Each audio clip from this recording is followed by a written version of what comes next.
नमस्कार, मैं हूं सुषमा त्यागी और आप देख रहे हैं सूचना भारती टाइम्स। हमारे साथ हैं जानी मानी बॉलीवुड अभिनेत्री शशि शर्मा जी। उनके साथ एक ऐसा वाकया, ऐसी घटना घटी है जो परेशान होकर आज उन्हें मीडिया में आना पड़ा। ये मामला 10 साल पुराना है और क्या हुआ है उनके साथ, आइए सुनते हैं उन्हीं की जबानी। आपका स्वागत है। आप बताइए, अपना परिचय दीजिए। जी, मैं फिल्म एक्ट्रेस शशि शर्मा, बॉलीवुड में 36 ईयर हो गए, आप देखते आ रहे हैं।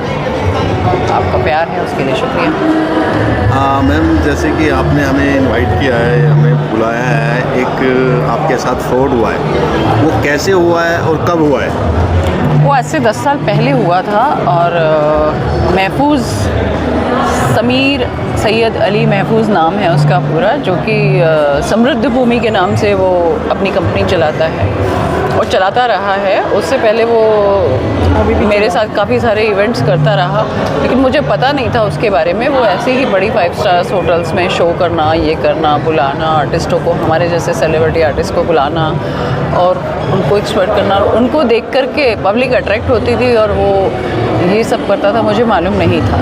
ये मुझे पता चला कि उसने मेरे से 10 लाख रुपए लिए थे आज से 10-11 साल पहले, और उसके बाद उसने मुझे लखनऊ एक शो में बुलाया था जो स्टैलियन ग्रुप का था, और वो स्टैलियन ग्रुप आज कहीं है ही नहीं, सस्टेन ही नहीं कर रहा। और उसने मुझे पैसे देने के बजाय वो हैरेस करता रहा। उसके घर वाले, माँ बाप, उसके परिवार वाले बोलते रहे हम 5 साल के नमाजी हैं, हम तो झूठ बोलते ही नहीं, हम तो किसी का 1 रुपया भी नहीं खाते। तो मैं ये सोच रही थी कि शायद अच्छे लोग हैं, मैं जुड़ी हूँ तो शायद ये लोग अच्छे होंगे। मुझे नहीं मालूम था कि वो ऐसे लोगों को बेवकूफ़ बनाता है और इस तरह से लोगों को लूटता है। वो पता मुझे सब चला जब लखनऊ मुझे बुलाया और मुझे कहा कि ऐसे ऐसे ये जैसे स्टैलियन ग्रुप की मैं शो में आया हूँ और आपको बुलाया है, इनकी ज़मीन है, मैं आपको ज़मीन देता हूँ और वो उसका पैसा वो बढ़ जाएगा। तो मैंने उनसे कहा कि देखिए, स्टैलियन ग्रुप की ज़मीन और लखनऊ में मैं लेके क्या करूँगी, मैं तो वहाँ रहती भी नहीं हूँ, मैं क्यों आऊँगी आपके लिए। नहीं, आप अभी तो फ़िलहाल ये कर लो। और ज़मीन भी कितनी, 50 स्क्वायर फीट की, क्या मिलेगा उसमें? आप सोचो, 2 लाख रुपए की भी ज़मीन नहीं।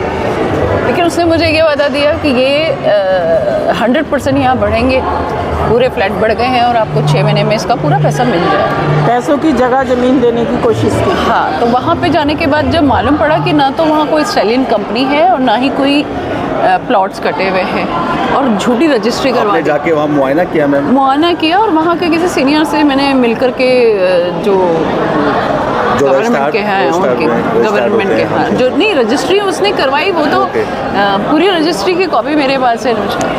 लेकिन उसके बावजूद उसने क्या किया कि वो वहाँ पे वहाँ जाने के बाद मुझे पता चला, और बाद में जब मैंने इंक्वायरी की तो पता लगा कि ना तो ज़मीन है वहाँ पे और ना कोई स्टैलियन ग्रुप है। तो उसने फ्रॉड किया मेरे साथ कि ये उसके बाद। पहले से जानते थे आप इसको? मैं जानती तो करीब 10-15 साल पहले से थी।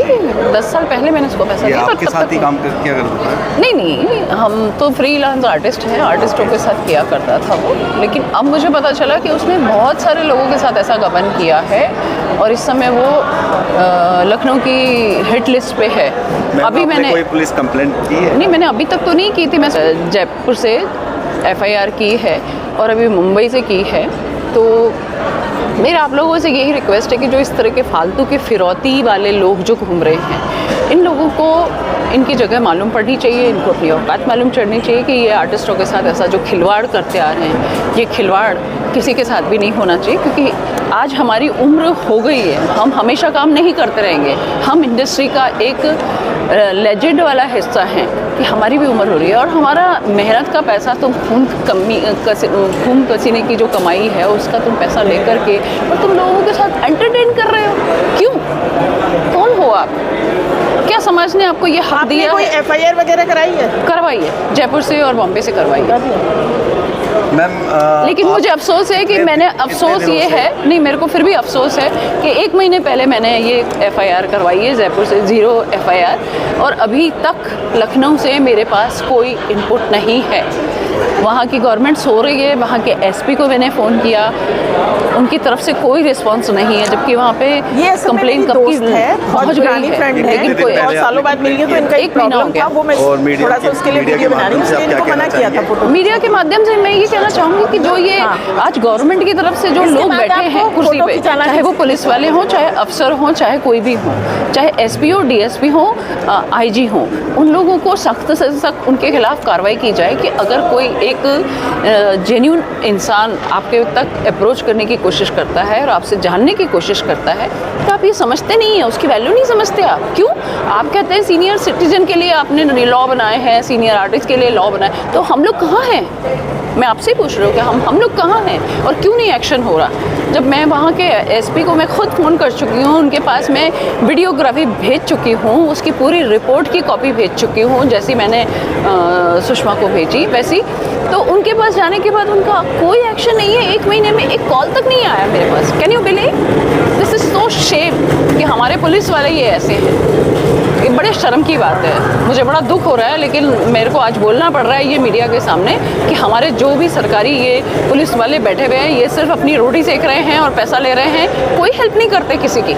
ये बड़ा दुख का विषय है। और मैं अगर मोदी जी इस बात को सुनते हैं या हमारे देश के गृह मंत्री और हमारे जो लोग हैं वो सुन रहे हैं, तो मैं उनको ये कहना चाहूँगी कि भाई इन लोगों को देखो, ये लोग किस लायक हैं, और नहीं हैं तो इनको उतारो, जो काम करने वाले हैं उनको बिठाओ, ताकि लोगों का भला हो और देश में सुधार हो। थैंक यू, मैं इतना ही कहना चाहूँगी। आपका धन्यवाद।